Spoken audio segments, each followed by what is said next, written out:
हर्षवर्धन जी जो कल कह रहे थे, यह स्वतः स्फूर्त आंदोलन है, वो प्रायोजित आंदोलन था। ये दोनों के बीच में फर्क है। जो प्रायोजित आंदोलन होता है उसके पीछे ताकतें खड़ी होती हैं। ऐसा है क्या समीर जो जी? स्वतः स्फूर्त आंदोलन होता है वो स्वयं अपने ये गलत है, ये गलत है जो हुआ। ये खाली स्टूडेंट का आंदोलन नहीं है, भारतीय जनता पार्टी ने समर्थन दिया है। और बाबूलाल मरांडी कल इनसे मिलकर आए, रात को आधा घंटे की बातचीत करके आए और अखिल भारतीय विद्यार्थी परिषद का भी इसको समर्थन मिला है। तो सिर्फ ये कह देना कि सिर्फ छात्रों का, तो छात्र कोई भी हो सकता है ना, किसी भी यूनियन से जुड़ा हुआ, NSUI का हो, AFSA का हो, ABP का हो, छात्र है, कॉलेज में पढ़ रहा है, वो भी इस संकट से गुजरा होगा। अगर वो कल समर्थन दे रहा तो ये थोड़ी कह सकती कि भाई वो स्टूडेंट ABP का या NSUI का या वामपंथी दलों से जुड़ा हुआ है तो वो छात्र नहीं है।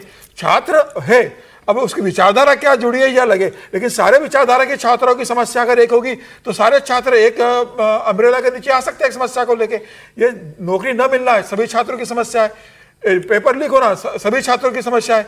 बेरोजगारी सभी छात्रों की समस्या है। तो उन छात्रों ने बीजेपी के ऊपर आरोप लगाया है स्याही फेंकने का कि बीजेपी के वर्कर्स ने कराया। देखिए, अब वो तो बीजेपी के लिए कहेगी ना, मुझे लगता है बीजेपी का कोई लेना देना नहीं होगा। लेकिन अब ये तो नहीं कहेगी कि मेरी स्टूडेंट विंग ने आरोप लगाया होगा। जिस पे हमला होगा तो वो विरोधी पार्टी के ऊपर ही आरोप लगाया, इसमें कुछ नया नहीं है।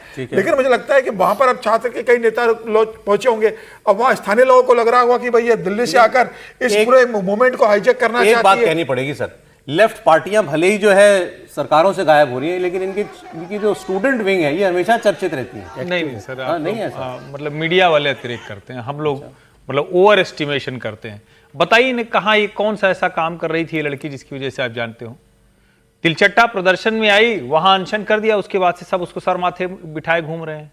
उसके पॉडकास्ट चल रहे हैं कि मेरे पिता मुझसे बात इसलिए नहीं करते क्योंकि मैं तो लेफ्टिस्ट हो गई, वो राइट विंग के थे, 10 साल मेरे पिता ने बात की, उसको गर्व से बता रही है और उसके बाद वो हंस रही है। तो ये तो बड़ा नहीं, वो भी बोल रही है कि मेरे पिता इंडियन आर्मी से जुड़े हुए। वही मैं कह रहा हूं, वो हाँ वो कह रहे कि तुम्हारे लोग मारते हैं और ये वो।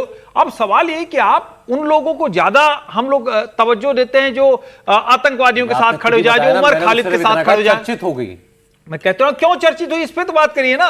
क्या लेफ्ट यूनियन सचमुच लेफ्ट के छात्र संगठन कोई आंदोलन देश में कर रहे हैं? नहीं कर रहे हैं सर, नहीं कर रहे हैं। अगर कर रहे होते तो ये स्थिति थोड़ी ना आती। चलिए आप सरकार को गाली दे लीजिए, जिसको भी कहना है कहिए, वो ठीक है। लेकिन क्या कोई जिसको हम बार बार करें लेफ्ट का बड़ा प्रभाव, कहां प्रभाव है भाई? किसी विश्वविद्यालय में किसी जगह पर कहीं कोई इनका किसी तरह की का एक स्टेटमेंट सुना दीजिए।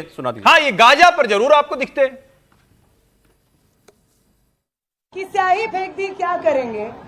20 जुलाई को हमारे ऊपर टीयर गैस शेल फेंके गए थे, लाठियां फेंकी गई थी, पेलेट गन्स चलाए गए थे। अगर तब छात्र नहीं डरे तो आपकी ये मामूली सी स्याही से क्या करेंगे? नहीं, शुरू हो गई नेतागिरी, तो शुरू हो गई वहां पे। मेरा कहना है कि जिस आयशा के अध्यक्ष की बात कर रहे हैं, जंतर मंतर पर हम लोगों ने 2 वीडियो देखे थे। एक वीडियो में 2 स्टूडेंट हैं जो उनके कंधे पे हाथ रख करके ये चल रही थी, यानी बताने का ये प्रयास था कि हम आंदोलन में इतने ये हो गए हैं कि हम चला नहीं जा रहा है। उसी शाम आपका एक वीडियो रिलीज हो गया जिसमें आम आदमी पार्टी के सौरभ दास, रांका वगैरह सभी का, उस वीडियो वो 5 स्टार लोगों ने कहा है, 5 स्टार का है या 7 स्टार का है मुझे नहीं मालूम है, वो जो भी स्टार का हो, लेकिन अच्छा था, बड़ा भव्य था। उसमें ये पूरे तन्मय से डांस करते हुए, जो जेंजी का डांस होता है, हम बार बार जिंजी बोल देते हैं, उस पार्टी वाले वीडियो में ये डांस करती हुई दिखी। तो ये मतलब कहने का मतलब है, तो ऐसे ही ना हम बीमार बन करके बाहर दिखें और अंदर जा रहे हैं तो कोई और दिखें।